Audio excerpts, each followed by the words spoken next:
कुछ नुस्खे हमें दादी ने सिखाए, कुछ नुस्खे हमें नानी ने सिखाए और बाकी कुछ रह गया वो मेरी मम्मी ने सिखाए। तो ऐसे ही सीखते सीखते मैंने आज बहुत कुछ सीख लिया है। तो दोस्तों, उम्मीद करती हूँ कि मेरे ये नुस्खे आपको भी बहुत पसंद आएंगे। हाँ, आपको भी ज़रूर आते होंगे, तो मुझे कमेंट सेक्शन में ज़रूर बताइएगा कि आपको कौन सी वाली टिप्स आती है या फिर जानते हो। तो चलिए ऐसे ही टिप्स हम शुरू करते हैं। पहली टिप्स, किसी के भी किचन में कुकर ना हो ऐसा तो हो ही नहीं सकता, और किचन में कुकर जितना हमें यूज़फुल रहता है, हमारी सभी की सभी रेसिपी में कुकर का यूज़ तो होता ही है। लेकिन क्या होता है कि ये जितना यूज़फुल है उतना ही ये खतरनाक भी है, क्योंकि ये फटता है तब पूरा का पूरा किचन गंदा करता है, और साथ ही साथ अगर कोई व्यक्ति वहाँ पर हो तो उसे भी नुकसान, जान हानि की हो सकती है। तो दोस्तों, उसके लिए हमें कुकर के ढक्कन को साफ रखना पड़ेगा। अगर ये साफ है तो आपको पता कैसे चलेगा, और नहीं है तो भी कैसे चलेगा। तो आज मैं आपको बताती हूँ कि कुकर के ढक्कन पर इस तरह से पानी डालिए, जहाँ पर वो बीच वाला जो छेद है ना वहाँ पर आप पानी डालिए। अगर पानी धार से ना निकले, देखिए इसमें धार से नहीं निकल रहा है, एक धार होनी चाहिए, धार से नहीं निकल रहा है तो इसमें कुछ फंसा हुआ है। और अगर इसमें कुछ फंस गया है तो जो हम कुकर में रेसिपी कुछ भी सब्जी वगैरह बनाते हैं तो उसमें हवा बाहर नहीं निकलेगी और कुकर फटेगा। तो उसके लिए क्या करना है, कोई सुई ले लीजिए या फिर सेफ्टी पिन ले लीजिए, धारदार ऐसी इसमें घुस जाए ऐसी चीज़ लीजिए और उसे ऊपर अंदर बाहर कीजिए, तो अंदर जो फंसा हुआ जो भी कण होगा अनाज का दाना वो निकल जाएगा। छोटा सा चावल का दाना जो फंस गया था वो बहुत ही नुकसान कर सकता है। तो हमें ध्यान रखना चाहिए हमेशा कि कुकर के ढक्कन को साफ रखें। अब हम फिर से चेक करके देखेंगे कि अब यहाँ पर पानी निकल रहा है या नहीं। हमने यहाँ पर सुई घुसाकर चेक कर लिया और क्लीन भी अच्छे से कर लिया। अब हम यहाँ पर पानी ना डालेंगे। दोस्तों, ये वाली टिप्स अपनी सहेलियों में, फैमिली मेम्बर के साथ ज़रूर से शेयर करिएगा, क्योंकि ये बहुत ही यूज़फुल है। बहुत बड़े ख़तरे से हम सब बच सकते हैं, तो सभी को शेयर कीजिएगा ज़्यादा से ज़्यादा। तो देखिए यहाँ पर हम पानी डालते हैं तो देखिए कैसी ये एक धार सी हो जाती है, तो समझ लीजिए कि हमारे कुकर का ढक्कन बिल्कुल साफ़ है। आप इस तरह से चेक करके फिर आप अपने जो भी सब्जियां वगैरह बनाना चाहती हो वो बना सकती हो। कोई भी ऊपर से सीख कर नहीं आता, हम सब एक दूसरे से ही सीखते हैं। तो दोस्तों, अपने सहेलियों में ज़रूर से शेयर करिएगा। चलिए ऐसे ही नई टिप्स के साथ। तो अगली टिप्स हमारी है पायल के बारे में। पायल कभी कभी हम पहनते हैं, कभी कभी हम छोड़ देते हैं, रख देते हैं डिब्बी में भर करके। जब कभी शादी वगैरह में जाना होता है तब हम निकालते हैं और पहनते हैं, लेकिन तब ये काली पड़ गई होती है। तो उसके लिए हमें क्या करना है, एक कोलगेट ले लेना है और जितना हम एक दिन में ब्रश में लेते हैं उतना हमें लेना है। फिर एक ब्रश लेकर हमें इस पर इस तरह से रगड़ना है। शादी में जाना हो और पायल हमारे पास नई नहीं है तो हम पुरानी पायल को इस तरह से चमका सकते हैं। कितनी भी आपकी काली पड़ गई हो पायल, वो एकदम से नई जैसी बन जाएगी। यहाँ पर तो ये मेरी बहुत काली नहीं पड़ी थी, लेकिन फिर भी मैं आपको दिखा रही हूँ, जितनी है उससे भी ये ज़्यादा चमक उठेगी। बीच में हमें थोड़ा सा पानी लेना है, क्योंकि ये कोलगेट जो सूख जाता है। थोड़ा सा पानी लेकर फिर से हमें इसे घिसना है। हमें 3 से 4 मिनट तक इसे हमें इस तरह से घिसते रहना है, उलट पुलट करके। फिर हमें साफ पानी से धो लेना है। देखिए यहाँ पर पायल हमारी एकदम नई जैसी चमक उठी है। आप इसी प्रकार से अपनी चांदी या गोल्ड की कोई भी ज्वेलरी है वो इस तरह से धो सकते हैं। वो भी हमें बहुत ज़्यादा देर नहीं लगती, सिर्फ 4 से 5 मिनट ही लगेगी इसे धोने में। देखिए बिल्कुल हमने अभी अभी यहाँ सोने के यहाँ से लेकर आए हैं वैसी ये बन गई है। तो दोस्तों, कैसी लगी ये टिप्स मुझे कमेंट सेक्शन में ज़रूर बताइएगा। तो चलिए आगे बढ़ते ऐसी ज़बरदस्त टिप्स की ओर। अगली टिप्स हमारी जो है वो हमें बहुत बड़े खतरे से बचा सकती है, वो वाली है। तो क्या करना है, एक बोल में हमें 2 गिलास जितना पानी लेना है, उसमें हमें 1 ढक्कन जितना लाइज़ोल डालना है जो हम फर्श साफ करने में यूज़ करते हैं। तो 1 ढक्कन जितना आप इसमें लाइज़ोल डाल लीजिए। अगर लाइज़ोल नहीं है आपके पास तो आप कोई भी बर्तन मांजने का जो लिक्विड आता है वो भी इसमें डाल सकते हो। और फिर हमें आधी छोटी चम्मच जितना हमें बेकिंग सोडा लेना है, जो खाने का सोडा होता है वो वाला।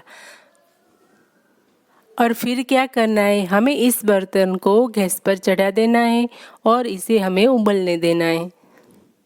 तो पानी गर्म हो रहा है, तब तक हम देख लेते हैं। यहाँ पर मैंने कुकर की सीटी ली है। कुकर की सीटी जो कुकर हमने यूज़ किया और 15 महीने भर हमने इसे यूज़ नहीं किया, तो देखिए तो कैसा हो जाता है, सीटी में ऊपर के हिस्से में और अंदर भी जो खाना चिपका रहता है वो जम जाता है और वो जंग जैसा बन जाता है। देखिए दोनों की दोनों सीटी में आप देख सकते हो कितनी गंदगी है, और इसी वजह से हमारा कुकर भी फटने का हमें 100% इसमें शक्यता होती है।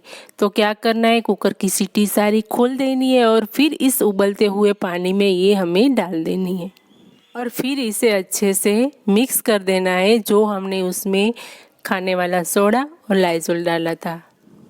तो इसे हमें 3 से 4 मिनट तक इसे ऐसे ही उबलने देना है।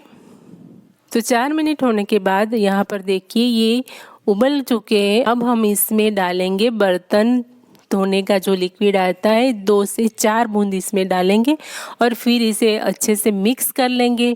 फिर हम इसे उठाएंगे। बहुत ही ज़्यादा गर्म है तो मेरे हाथ भी चल रहे हैं, लेकिन हमें गरम गरम ही इसे इस तरह से रगड़ना है। जो पुराने वाला ब्रश था उसी ब्रश से हम इसे घिसेंगे तो क्या होगा, इसमें जो चिपकी हुई जो गंदगी थी वो आसानी से निकल जाएगी।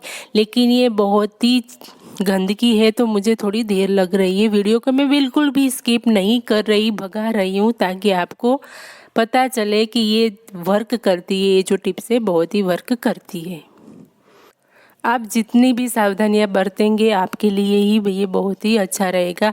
तो हमें कुकर की बारे में हमें कभी भी लापरवाही नहीं दिखानी चाहिए। कुकर का ढक्कन तो हमेशा ही हमें साफ रखना चाहिए और सीटी को भी इस तरह से आप हर वीक में आप इसे साफ कर लीजिएगा, तो ये कभी भी आपका कुकर फटेगा नहीं। साफ सफाई सिर्फ हमें किचन की नहीं करनी है, ऐसे बर्तन की, कुकर की तो खास हमें करनी है, क्योंकि ये हमें जान हानि का नुकसान कर सकता है। तो पहले आप कुकर के ढक्कन को अच्छे से साफ कर लीजिएगा, ये मेरी आप सबसे रिक्वेस्ट है। तो देखिए यहाँ पर कुकर की सीटी को घिसने के बाद ये बिल्कुल नए जैसी बन गई है। ये इतनी पुरानी सीटी है जो ऐसी पड़ी थी जैसे लगता था कि ये 25 साल पुरानी हो, लेकिन देखिए ये बिल्कुल नए के नई जैसी हो गई है। थोड़ा टाइम तो लगेगा क्योंकि ये पुरानी सिटी है और वो भी इसमें गंदगी बहुत सारी जमा हो चुकी है। दोस्तों आप जो ये वीडियो मेरी देख रहे हैं और आपके घर में भी कुकर की सीटियाँ आपने साफ़ नहीं की तो अभी जाइए और पहले आप वो साफ़ कीजिए, बाद में मेरा वीडियो देखिएगा। तो यहाँ पर मैंने कुकर की सीटियों को अच्छे से घिस लिया है।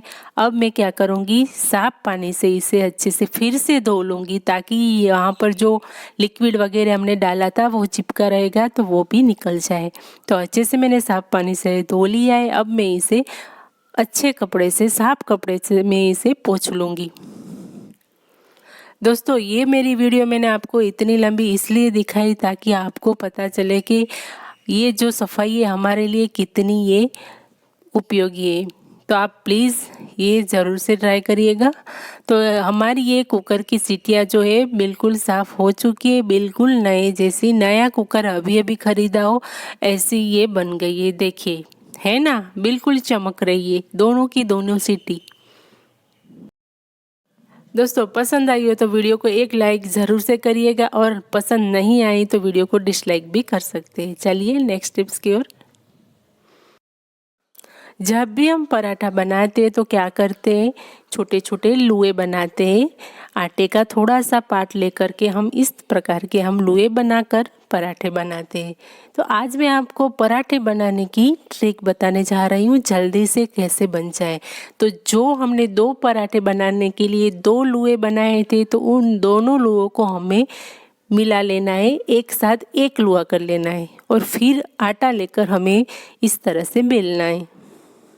जो आप एक पराठा बनाने के लिए एक रोटी बनाते थे, यहाँ पर मैं आपको 2 पराठा बनाकर दिखाऊंगी। एक ही रोटी में 2 पराठे बनेंगे। तो यहाँ पर हमें घी लगा देना है, घी तेल जो भी आप लगाते हो। तो पराठे में यहाँ पर मैंने घी लगा दिया है। फिर क्या करेंगे, एक चाकू लेंगे और चाकू की मदद से हमें बीचों बीच ऐसे कट लगा लेना है। फिर ऊपर का पार्ट इस तरह से फोल्ड करना है दोनों रोटियों में।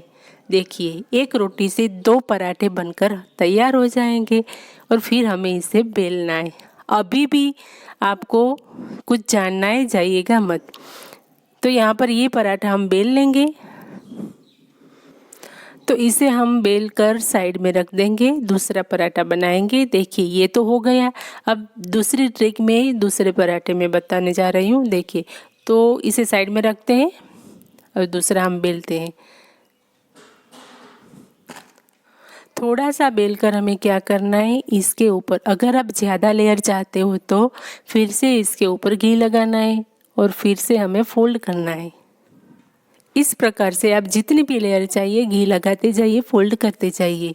आपके घर अगर मेहमान आ गए और आपको पता भी नहीं और आपको खाना बनाना है जल्दबाजी में, आप अकेले ही हैं, तो स्पीड में पराठे कैसे बनाएं। देखिए, इस तरह से पराठे बनाकर आप मेहमानों को खिला सकते हैं। इससे क्या होगा, हमारी गैस भी बचेगी, टाइम भी बचेगा, जल्दी से बन जाएगा और मेहमान भी खुश हो जाएंगे आपसे। तो है ना बढ़िया सी टिप्स। तो चलिए दोस्तों, आगे बढ़ते हैं नई टिप्स की ओर। तो आटा गूंथ लिया, फिर आप रोटी बनाने जा रहे हो, सुबह की पहली रोटी। तब क्या करना है, थोड़ा सा आटे का इस तरह से बिंदी जितना हमें थोड़ा सा हिस्सा लेना है और फिर इसे छोटी रोटी जितना बना देना है। देखिए, उंगली से दबाएंगे तो भी ये बन जाएगी। फिर क्या करना है, इसे आपको गैस को जलाकर इस पर हमें रख देना है। लेकिन पहले आप तवा रखते हो तो तवे के ऊपर एक बार फेरा लगा लीजिए, उसके बाद गैस पर आप इस तरह से रख दीजिए। पहले के ज़माने में जब भी हमारी दादी नानी रोटियां बनाती थी तो पहला निवाला जो होता है वो चूल्हे में अंदर डालती थी। इससे क्या होता है कि ये अन्न देव ने ये भोजन ग्रहण कर लिया, ऐसा होता है। तो अभी के ज़माने में सब भूल गए, लेकिन अगर आप ऐसा करोगे तो आपके धंधे में, बिजनेस में, घर में, सभी में बहुत ही बरकत आएगी। पुराने टुचके जो है हम सभी भूलते जा रहे हैं, पुरानी संस्कृति को भूलते जा रहे हैं, लेकिन ये बहुत ही काम के होते हैं। अगर आप घर में अन्य देव को भोजन हवन करते हैं, भोजन खिलाते तो ठीक है, लेकिन नहीं करते तो आप इस प्रकार से कर सकते हो। तो दोस्तों, सारी टिप्स में से कौन सी टिप्स आपको ज़्यादा पसंद आई और कौन सी पहले से पता थी, कमेंट बॉक्स में लिखकर ज़रूर बताइएगा। इसी तरह की नई नई टिप्स देखने के लिए और साथ ही साथ हमारी यूट्यूब फैमिली में शामिल होने के लिए इस चैनल को सब्सक्राइब कर लीजिएगा। मिलते हैं नेक्स्ट वीडियो में, तब तक के लिए हर हर महादेव।